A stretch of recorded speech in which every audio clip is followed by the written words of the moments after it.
I think we, again, as regulators, need to be very cautious about saying that we don't want something to be decentralized, because in many instances, it could be the right approach to running things. But again, it's not a one-size-fits-all solution. I think about something like a company, right? A company is just a group of individuals who gets together to do something. I think the decentralized model is a different approach to doing the same kind of thing. We're using technology to enable people to work together in a way that wouldn't have been possible before that technology was in place. And that enables us then to do some things that people couldn't have imagined 20 or 30 years ago in terms of running something without having this really concentrated central group of people who are making all the decisions.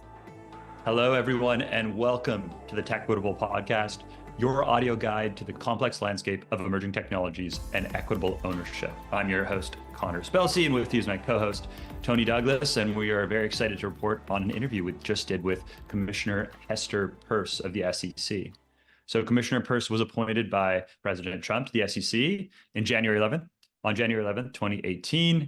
Prior to joining the SEC, Commissioner Peirce conducted research on the regulation of financial markets at George Mason University. And I think Commissioner Peirce is incredibly well known in the blockchain industry, but I think more broadly too, as a huge proponent of effectively regulated markets. She's someone who thinks, I would say more than most regulators, that there's a very specific time and place for regulators to involve themselves in the life cycles of certain technologies, let's say that much, and that there's a lot that organizations and individuals should do to, help push for best outcomes in regulating markets. Tony, would love to hear your thoughts on our discussion with Commissioner Peirce. Yeah, agree with those points. And, I've been an entrepreneur involved with, let's say, people experimenting with emerging technologies and investing in it for over a decade, I suppose, at this point, and especially more recently with university incubators and university courses that are starting to explore ethical AI and blockchain governance and such. And, a common theme within those circles is that, I find that people that are building with these technologies are, I guess, dare I say, scared of regulators to some extent, or just fearful that some enforcement action may be brought on them if they sort of step over some line that isn't even necessarily clearly defined. And the way that Commissioner Peirce really spoke against that being, let's say, the status quo within regulators, and really engaging industry participants and giving them the room to experiment and fail and figure out where those guidelines should be, and being a collaborating partner with regulators in figuring all that stuff out was really encouraging. And, I'm biased, but I think is the path forward. The second thing, Commissioner Peirce really talked about disseminating information to a broader population and engaging people as she's in various locations within the US, not just, the CEO of some like darling startup. And I think that's not only incredibly important, but really core to what we're trying to encourage here, with the Techquitable podcast. So I really appreciate that. That's absolutely something that I saw with Commissioner Peirce too. I mean, whenever she's in, Omaha or Texas or wherever she's on the road, she's always sending out tweets. If you're in this city and you would like to discuss anything that we're doing, please reach out and we can meet up. I think that kind of openness is pretty exceptional. And she downplayed it a little bit, but I've never seen any other regulator push for it that hard and be supportive as she appears to be. And while she is someone who is clearly in favor of the outcome that you just described, folks who are, for instance, at university accelerators feeling like confident that what they're doing is clearly legal. She also is someone who really values stability and who values the safety in markets. So it's nice to see how she pairs that. And that was a really interesting part of the conversation to explore. So without further ado, we'll jump into our conversation with Commissioner Peirce. So Commissioner Peirce, thank you for joining us. Where we wanted to start, in the past, you've expressed that the SEC has at times been hostile towards new technology like AI and blockchain. How do you think regulators should approach these emerging technologies?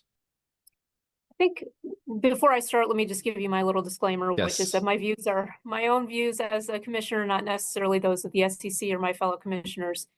And so my first response would just be with an open mind. So that can be a little difficult for a regulator because we're kind of wired to be comfortable with the things that we're comfortable with, and to say, well, why does anything have to change?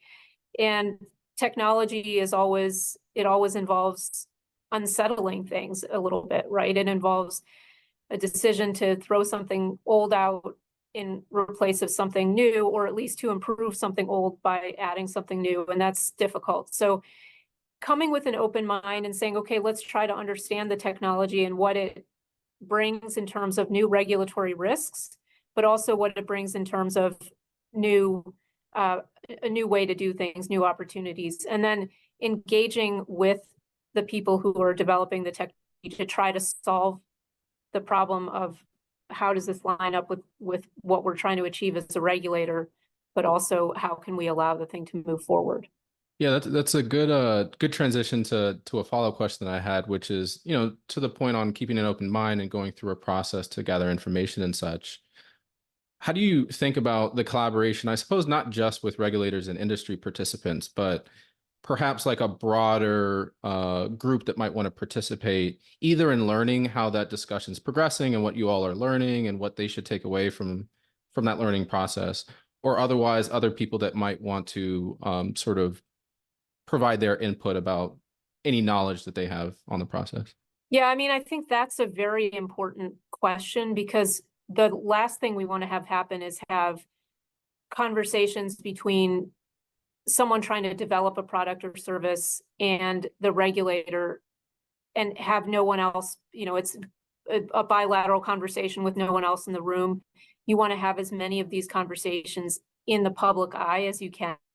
I mean, obviously, there are going to be some back and forth between people that aren't in the public eye, but you want to have as many of these conversations in the public so that you can get as many perspectives as possible.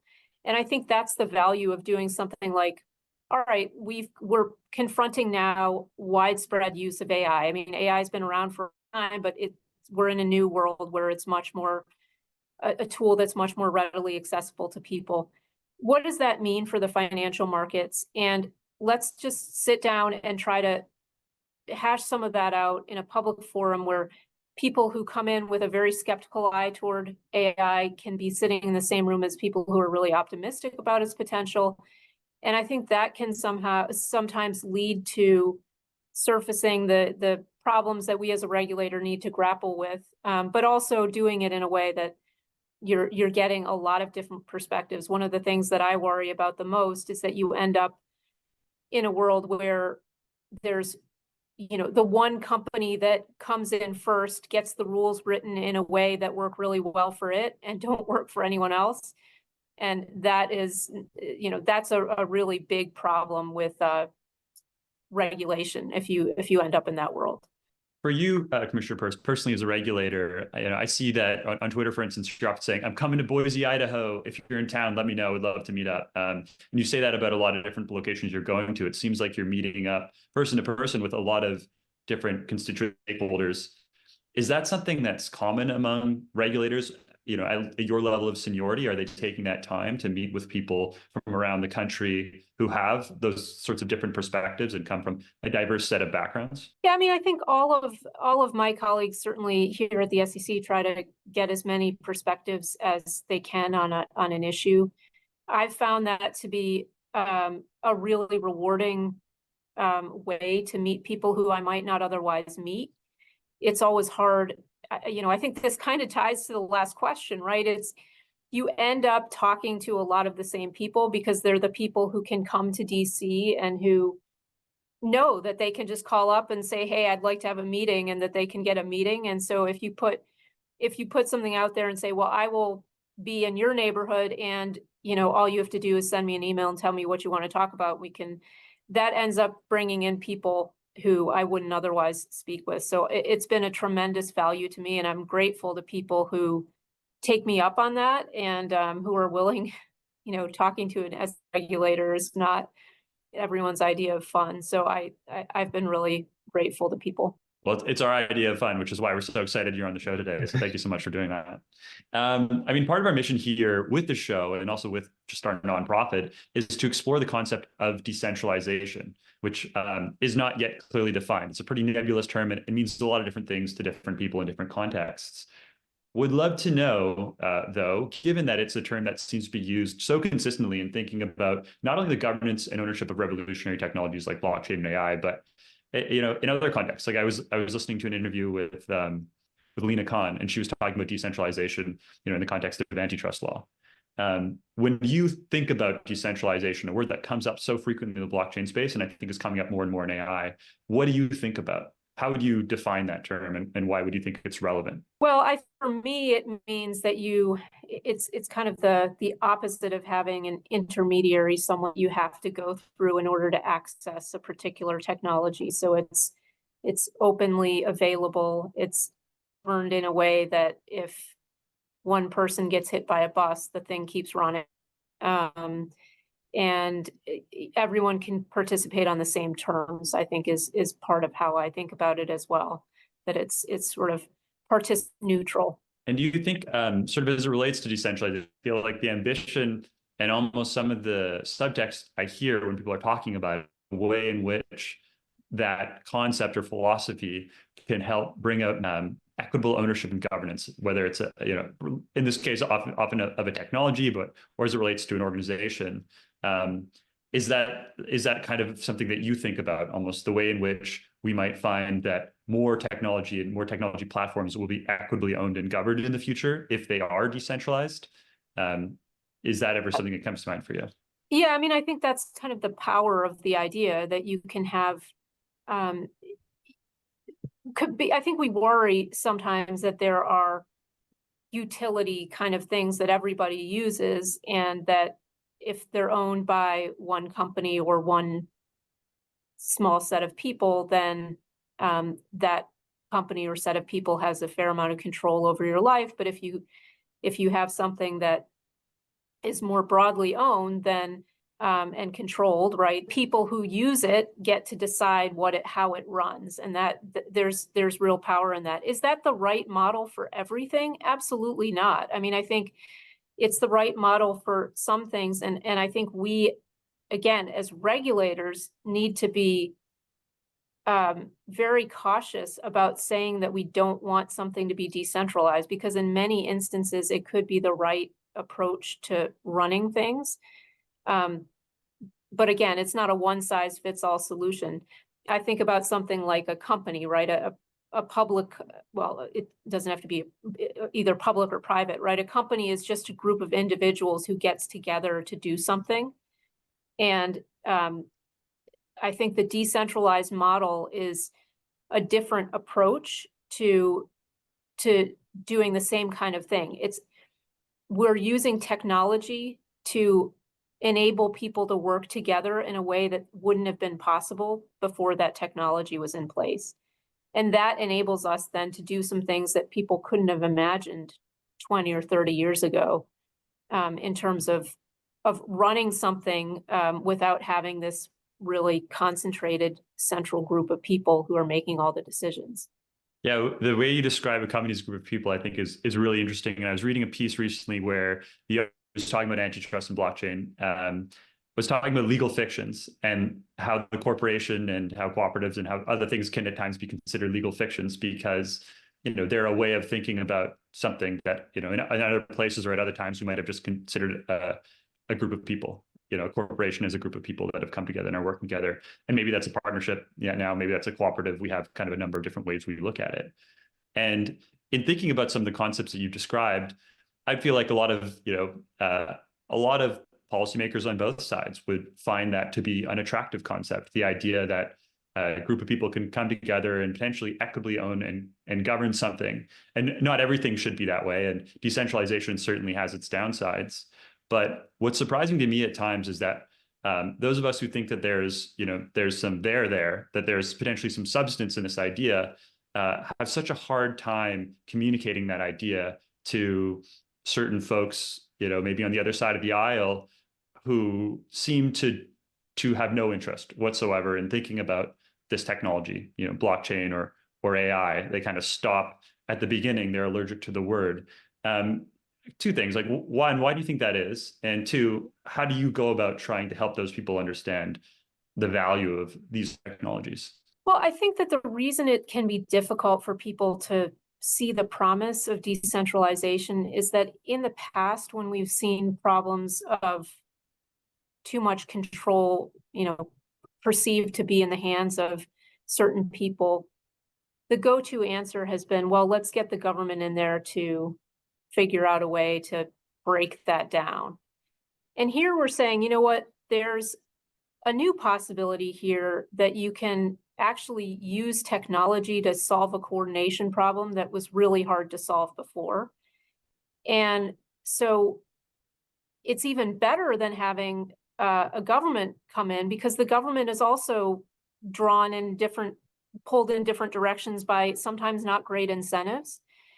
So here you have the possibility of having the very people who are wanting to use a particular thing, you're enabling them to be running that particular thing in coordination with all the other users.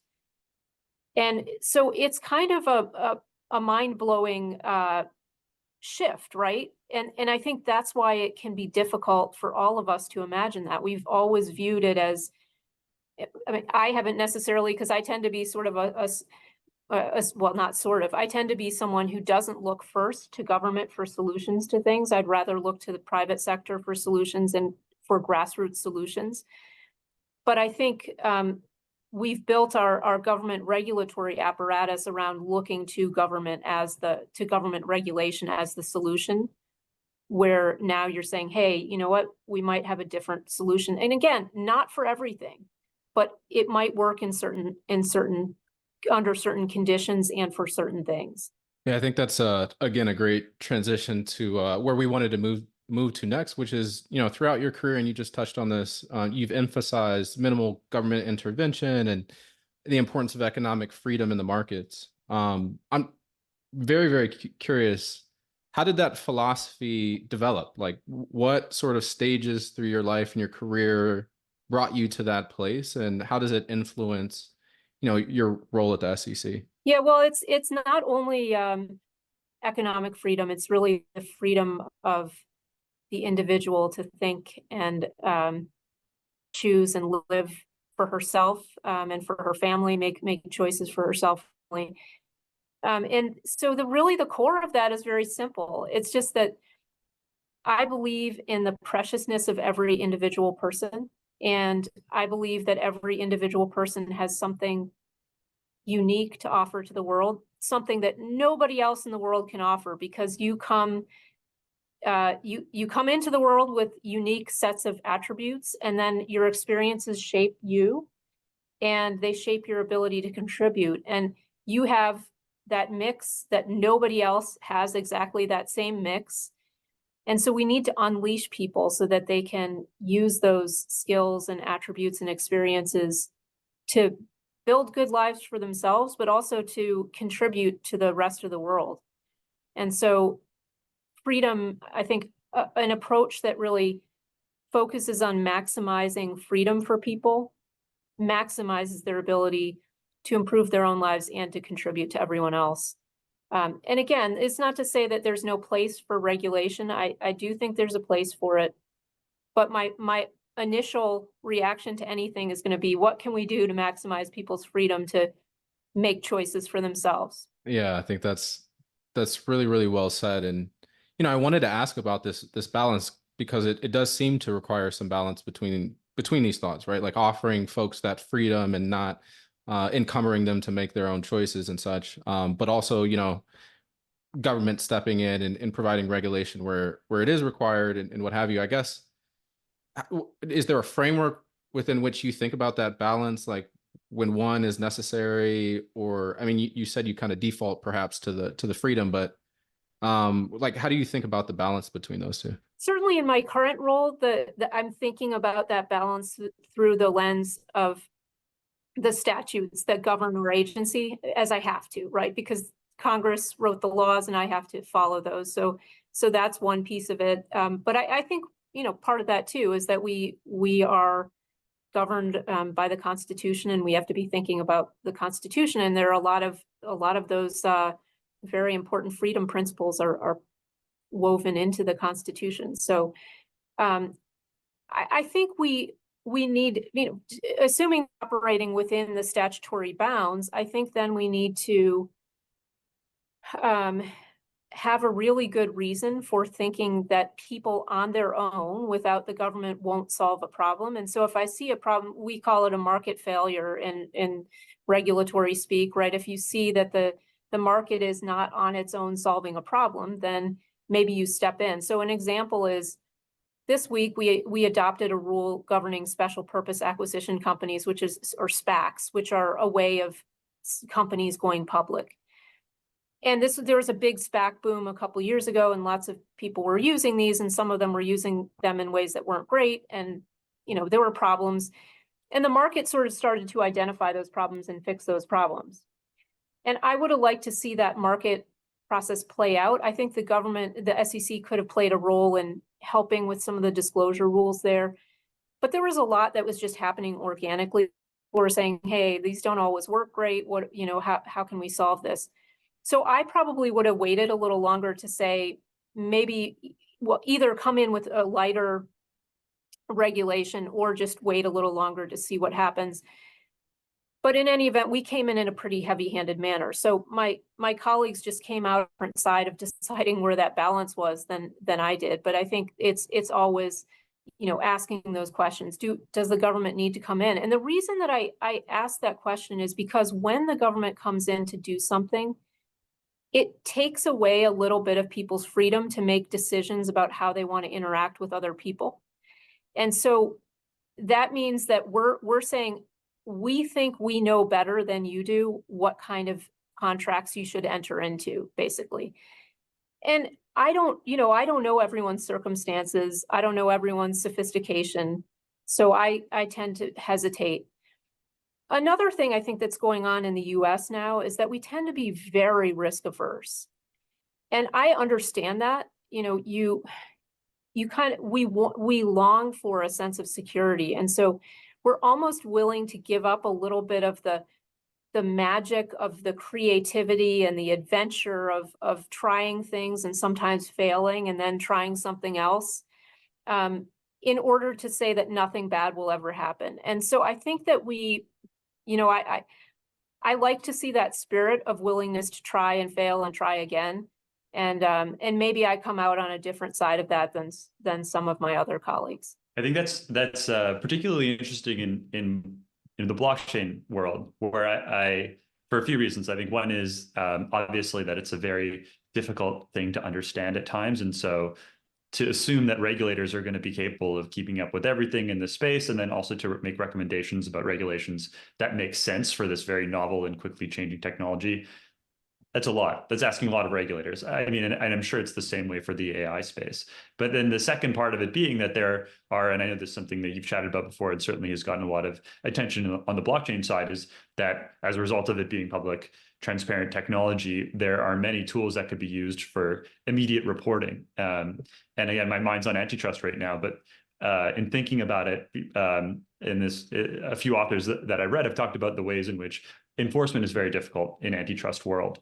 And if there could be some amount of automatic enforcement and detection as to when certain thresholds are being going too far, I suppose, right?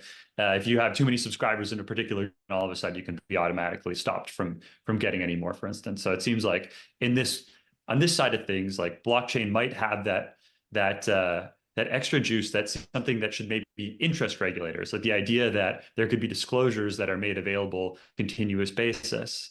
I imagine this is something that you've thought about quite a bit. I think I've heard about it. Is that something that you found is in any way interesting to other regulators who see the space as, oh, this is maybe a technology we could use to actually improve our own work in other fields? I think it will be of interest.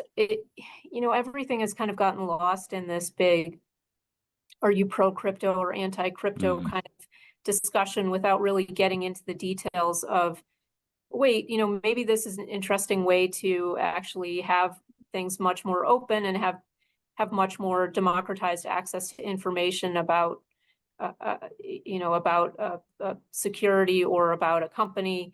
And so I think that people are going to see that potential. It just is, it's taking a little longer. And I think it's taking a little longer too, because there's been just this, I think we haven't allowed enough experimentation with that kind of thing in the United States, because people come in and, it's very hard to get your experiment running here in the US. People are more likely to do that in other places.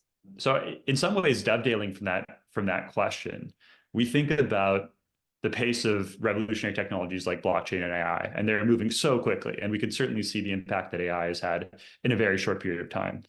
Whereas policymakers are moving very, very slowly, and in many ways not moving at all, and then moving backwards and then going in circles. So it seems like courts and regulators are going to have a bigger and bigger role in North America for the foreseeable future. How do you think about that? What do you think the role that regulators and courts will play will be in the next, say, 5 years? Yeah, well, I think that it's true at any time that regulators and courts can play a big role in shaping the environment and within which technology develops. It is challenging for the reason that you mentioned before, which is that it really is hard to get your arms around what the technology is doing. And so I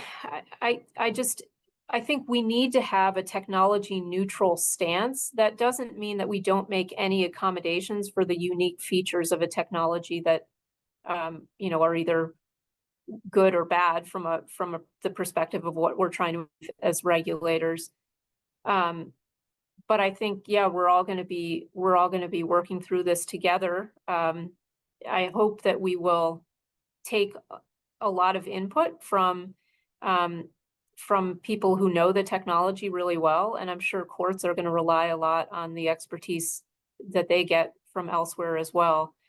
But we'll see what happens. We could end up in a place where, if we don't do this right, where all of this just happens outside the U.S., and then it won't be U.S. regulators and U.S. courts that shape things at all. I guess on kind of related to that in a way, Tony had a conversation with former CFTC chair Chris Giancarlo, and he's obviously doing a ton in the space and the digital dollar project he's working on. But in speaking with him, you get a clear sense of his passion for new technology and his candid interest in the space. And listening to you talk and kind of hearing what you have to say about blockchain and other technologies, it strikes me that you have the exact same personality. It seems like there are maybe, folks, there are many policymakers, especially, I think, that maybe don't have the time or the interest. And that's a little scary to me, because emerging technologies are such an important part of shaping our world. And when we think about AI, and we've heard all of this existential risk, and whether you believe that or not, right? It's clearly something that's going to be very important. But to your point earlier about people being conservative and us being a little risk adverse, I fear that policymakers who are not willing to learn, or maybe feel like they can't learn about these technologies, are just going to maintain the status quo. And in the background, a lot is going to happen with this technology, and there's not going to be a lot of clarity around its regulation. And then to your point, maybe things are developed offshore, or maybe they're developed domestically that go awry. Do you have a sense of maybe how we could encourage policymakers or other regulators potentially to learn more about these technologies that might have such an enormous impact on our future? Yeah, I mean, I think it's difficult, because whether we're talking about legislators or we're talking about regulators, there are a lot of things going on, and you're trying to juggle a lot of things at the same time. And learning about a technology like AI or crypto is, it does take a lot of time. So I think we need to get to a place where we say to people, look, we're not expecting you to become experts in how these technologies work. But the trade-off for that is that you can't just tell people they can't use them, right? The answer can't be, I don't want to learn about it, so you can't use it. And so I think that's really, we have to get to that kind of a place where people are willing to say, you know what, I don't understand the use for this technology. I think it's going to go nowhere, but I'm willing to let people I mean, it sounds like people have to get permission, but I'm willing not to throw the government's weight in front of people so they can't experiment with things. And so I think that requires a little bit of a message from the American people to the people who are regulating them. We want to be able to experiment. We're not expecting you to protect us from every bad thing that could fall into our lives. We want to be a country where people come to experiment and build things and work together, and we don't want to be locked down by super conservative regulators who are, conservative in terms, not political terms, but in terms of how about technology. And so that really requires sending a message to from the people to the government. Yeah, I couldn't agree more. I've spent a ton of time in the last 4 years, whether it be with venture capitalists or at various academic institutions where there are like incubators of, undergrad students and grad students that are doing this experimentation. And there are these new courses coming up on blockchain governance and, responsible AI or ethical AI and all these different things happening. And, consistently, I sort of see with the waves of potentially the news of how regulatory enforcement is going, like some students get quite put off or scared to